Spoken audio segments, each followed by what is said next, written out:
نستعينه ونستهديه. Toute louange est à Allah. On le loue, on le prie pour nous aider, on le prie pour nous guider. ونعوذ بالله من شرور أنفسنا وسيئات أعمالنا. On cherche toujours près d'Allah de nos propres mots et de nos mauvaises actions. من يهدي الله فهو المهتد ومن يضلل فلن تجد له وليا مرشدا. الحمد لله والصلاة والسلام على رسول الله. Chers frères, chers sœurs, aujourd'hui, on va parler d'une ayah. Beaucoup de ulama considèrent que c'est la ayah la plus importante du Coran. Et il est fortement recommandé que chaque musulman apprenne cette ayah. Il est fortement recommandé que non seulement tu l'apprennes, que tu la comprennes et aussi que tu comprennes les deux ayahs suivantes. Min Surat al-Baqarah, aujourd'hui je vous ai choisi Ayat al-Kursi.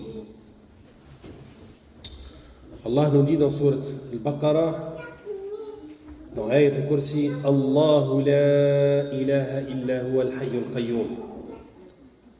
Allah, point de divinité à part lui, le vivant, celui qui subsiste par lui-même, Al-Qayyum.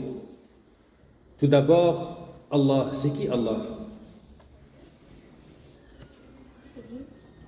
C'est Dieu, oui. Malik. C'est lui qui a créé l'univers, c'est lui qu'on va prier pour le... Oui. Toi? Je voulais dire, c'est lui qui a créé, le créateur des sept cieux et des cieux. C'est lui le créateur des sept cieux, c'est vrai. Donc, on va d'abord regarder c'est quoi la composition, la racine du mot Allah. Allah, c'est un mot de 4 lettres.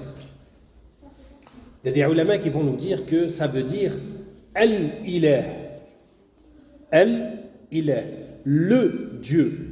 Ça implicite que c'est le Dieu unique. Et personne ne s'est jamais appelé Allah auparavant. C'est le Dieu. Il y a aussi des ulama qui disent que la racine du mot Allah, elle vient de Al-Walah. Al-Walah, en arabe, c'est l'amour extrême. C'est-à-dire que c'est celui qu'on se doit d'aimer d'un amour illimité. Et donc on va essayer de combiner ces deux sens. Que c'est le Dieu, le seul digne de vénération, d'adoration, et c'est celui qu'on doit aimer le plus. Allah nous dit dans Surat al-Baqarah aussi, وَالَّذِينَ آمَنُوا أَشَدُّ حُبًّا لِلَّهِ. Et ceux qui sont croyants, ceux qui ont la foi, c'est eux qui sont les plus intenses dans leur amour envers Allah. Et bien sûr, ici, on parle d'un amour, non pas l'amour passionnel entre deux jeunes êtres, hommes et femmes, mais on parle d'un amour, de l'amour qui te pousse à l'obéissance, qui te pousse à chercher l'agrément. Parce que celui qui aime obéit celui qu'il aime. Celui qui aime quelqu'un lui obéit. Celui qui aime quelqu'un cherche à se rapprocher de cette personne. C'est le genre d'amour qu'on doit avoir avec Allah. C'est l'amour par lequel tu cherches l'agrément d'Allah. En faisant ce qu'il t'a ordonné de faire et en évitant ce qu'il t'a interdit de faire. جعلني الله وإياكم من الذين يحبون الله. آمين. الله لا إله إلا هو. الله لا إله إلا هو. Nul point de divinité à part lui. Al-Hayy. Al-Hayy, c'est le vivant. Mais ici, ça vient avec le sens que c'est celui qui meurt jamais. Vous savez, toute la création va finir par mourir. Tout ce que tu vois va disparaître.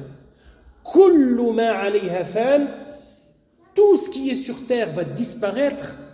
Wa yabqa wajhu rabbika dhul jalali wal ikram, et restera la face de ton Seigneur. Allah est éternel. Et de ce sens découle le fait qu'il n'est pas approprié à Allah d'avoir un enfant. Avoir un enfant, avoir de la progéniture, avoir de la succession, c'est un acte désiré par les mortels. Celui qui est éternel ne désire pas avoir une succession. Oui. Pas de question? Ah, juste on lève la main pour lever les mains? Moi, je lève les deux mains. Masha'Allah, tabarakallah. Al-Hayy, Al-Qayyum, celui qui subsiste par lui-même. Aucun être ne subsiste par lui-même. Lorsque tu étais bébé, il aurait fallu tes parents pour te nourrir, te nettoyer, prendre soin de toi. Lorsque tu seras vieux, tes enfants vont prendre soin de toi. Allah n'a besoin de personne pour prendre soin de lui, ni dans le passé, ni dans le futur.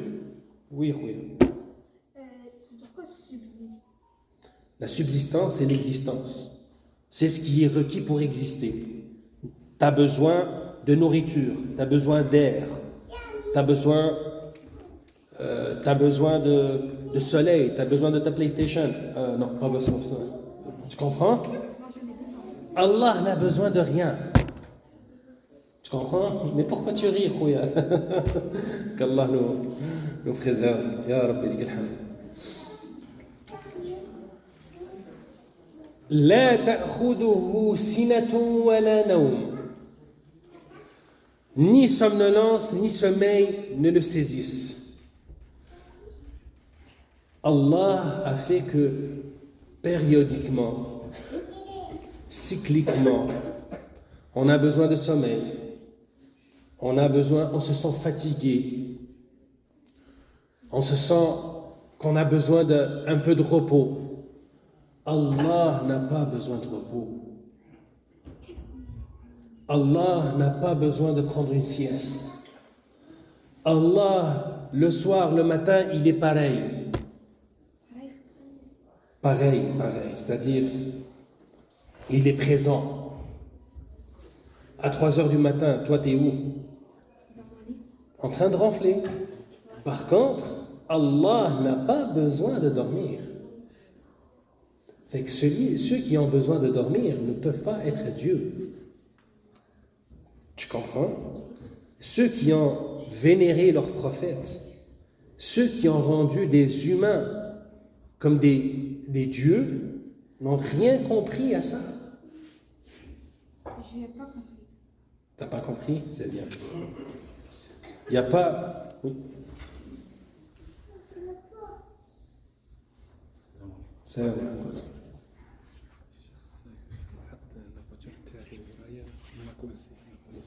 C'est quoi votre voiture?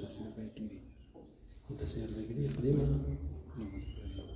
Il y a une Honda CR-V grise à côté du mur. Oui.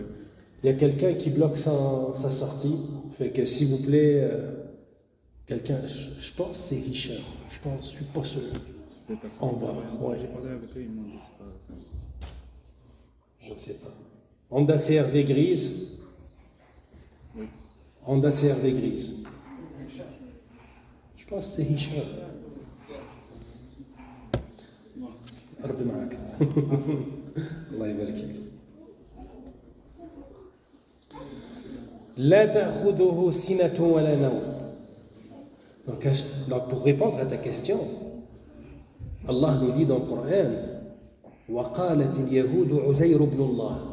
Et les Juifs ont dit que Uzair, c'est le fils de Dieu. C'est un prophète. وَقَالَتِ النَّصَارَى الْمَسِيحُ ابْنُ اللَّهِ. Et les chrétiens ont dit que Jésus est le fils de Dieu. Et dans les deux cas, ils voyaient que Jésus dormait. Ils voyaient que Uzair dormait.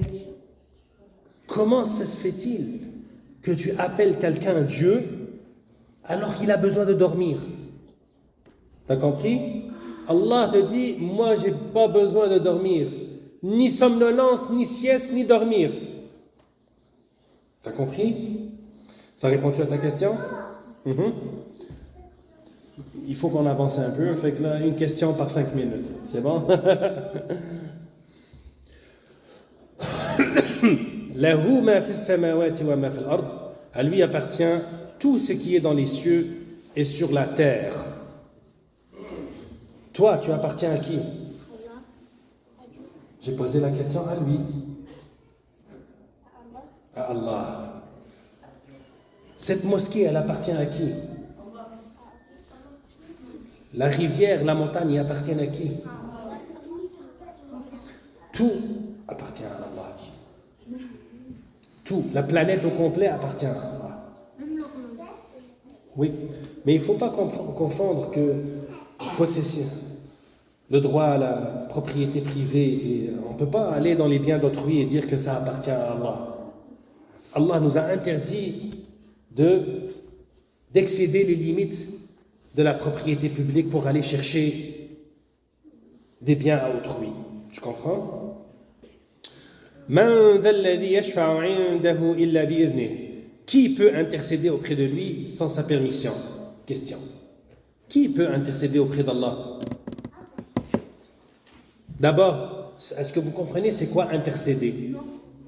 Intercéder, c'est l'acte d'aller demander pardon ou une faveur auprès de quelqu'un au pouvoir pour quelqu'un qui ne mérite pas. C'est-à-dire, mettons, tu as fait une bêtise, tes parents te confisquent l'ordinateur, tu es puni pendant 3 jours, et là vient ta tante parler avec ton papa, te dire, pardonne-le, s'il te plaît. Donc qu'est-ce qu'elle est en train de faire? Intercéder. Bien. Et donc, ta tante intercède auprès de ton père, pour chercher pardon à celui qui a fait une bêtise. Vrai, pas vrai? Oui. Ça serait la même chose auprès d'Allah. On fait tous des péchés. Et tous, le jour du jugement dernier, on va avoir hâte que quelqu'un intercède pour nous. Donc, qui peut intercéder pour nous? J'ai vu une main. Le prophète Mohammed, alayhi salatu wassalam. Oui. Qui aussi peut intercéder? J'ai vu une petite main là-bas. Oui, ma fille. Les parents? Peut-être. Peut-être. Oui, j'ai entendu ici. Les anges? Je ne sais pas. Cherche une réponse précise. Il y a 2 types de personnes qui intercèdent. Le prophète Mohammed, ça a été dit. Le deuxième. Comment il va intercéder auprès d'Allah? C'est lui, Allah. Oui. Adam, je pense que Sayyidina Adam va refuser d'intercéder. Oui.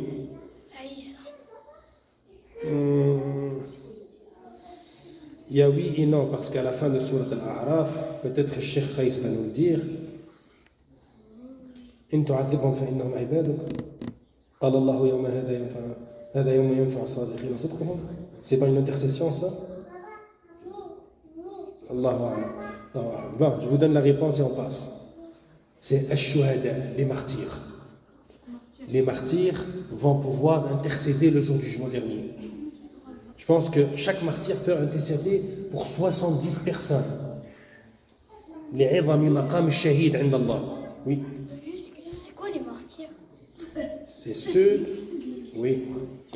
En fait, les martyrs, c'est ceux qui se battent, qui peuvent mourir pour Allah. Quand ils se battent, c'est pour Allah, c'est pas pour leur pays ou leur religion. Très bonne réponse. Très bonne réponse. Ceux qui se battent... Hey.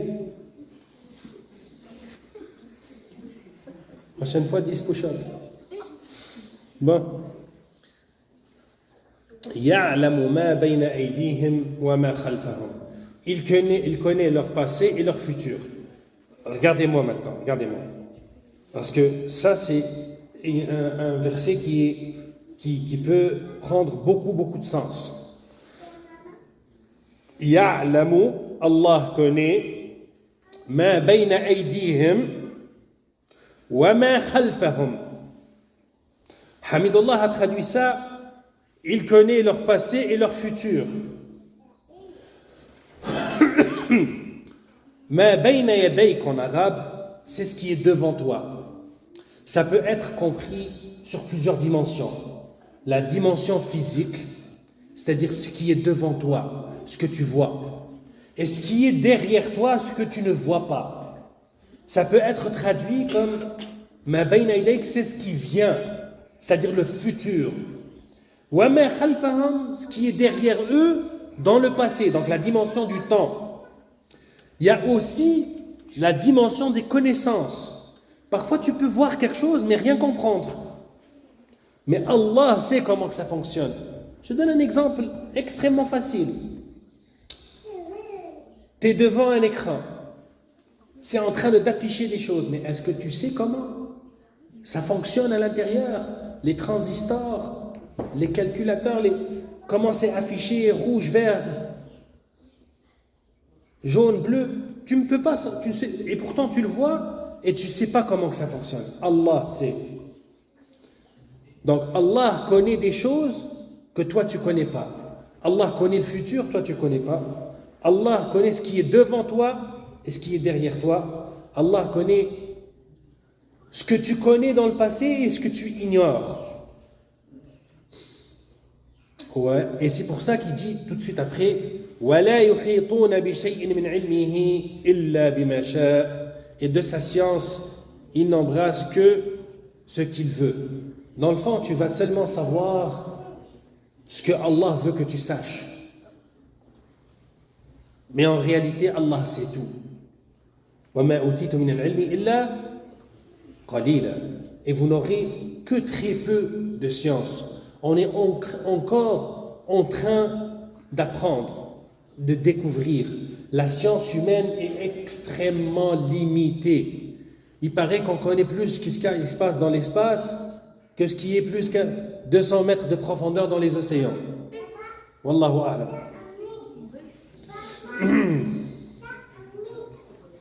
وسع كرسيه السماوات والأرض ولا يؤوده حفظهما وهو العلي العظيم. Son trône, al-Kursi, déborde les cieux et de la terre. Dans la garde ne lui coûte aucune peine. Et il est très très haut. Il est le très haut, le très grand. Al-Kursi, ici, Hamidullah a traduit ça comme étant Al-Arsh, le trône. Ibn Abbas disait que Al-Kursi, ce n'est pas le trône. C'est deux choses différentes. Et il a dit Al-Kursi, c'est son savoir, ilmu. C'est pour ça que dans certains dialectes arabes, ou bien dans l'arabe ancien, on disait des ulama Al-Karasi. Et donc, Al-Ilm, c'est Al-Kursi. Wallahu a'lam bi muradih. Seul Allah sait la vraie signification, ou bien les significations de ça. Il y en a ceux qui disent que Al-Kursi c'est le trône, il y en a qui disent que non, le trône c'est la créature que Allah, la plus grande créature que Allah a créée, et que tous les cieux et terre ne seraient qu'une bague ou bien un anneau, comme une bague ou un anneau qui est dans un désert. Si tu prends une petite pièce, tu la jettes dans le désert, c'est rien par rapport au désert. La terre et les cieux, dans la création d'Allah, dans le trône, c'est comme un anneau petit comme ça dans un désert.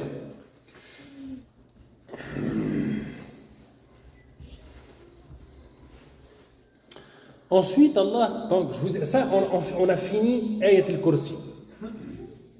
Ayat al-Kursi. Mais il est très important d'apprendre les deux ayats qui viennent après. Parce que ça nous donne un principe fondamental en islam.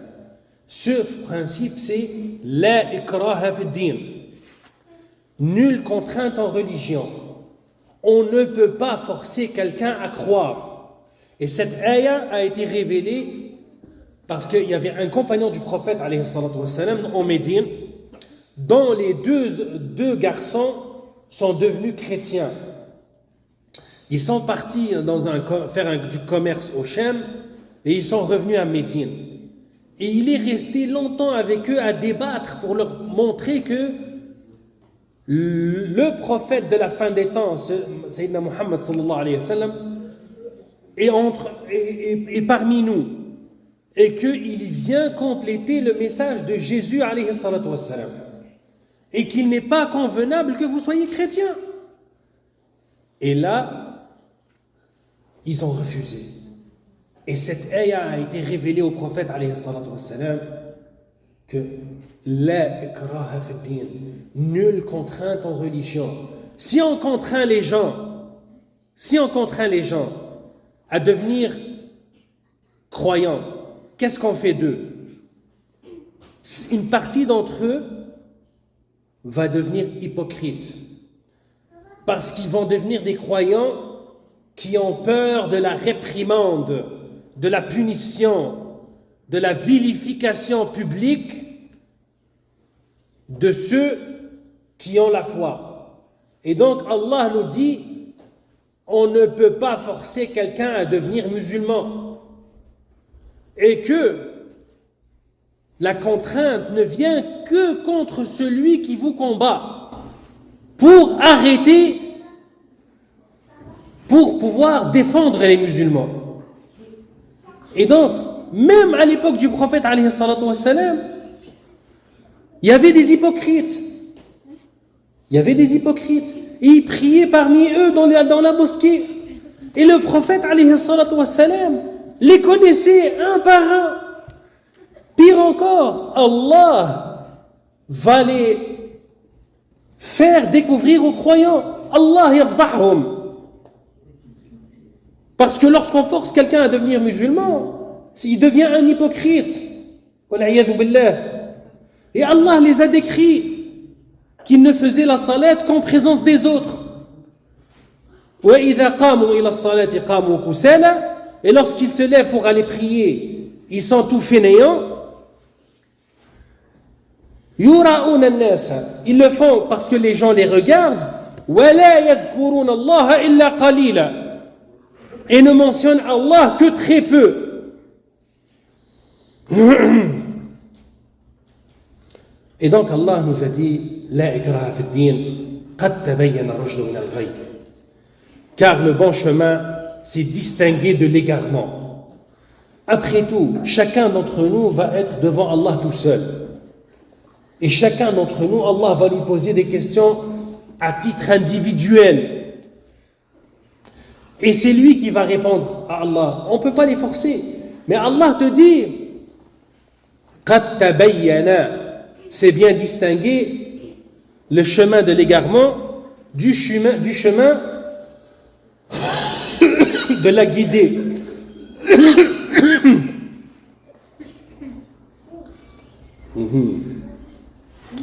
Je pense qu'on va arrêter ici parce que lorsque la pizza arrive, il n'est pas convenable de continuer le dars. بارك الله فيكم سبحانك اللهم وبحمدك نشهد ان لا اله الا انت نستغفرك ونتوب اليك السلام عليكم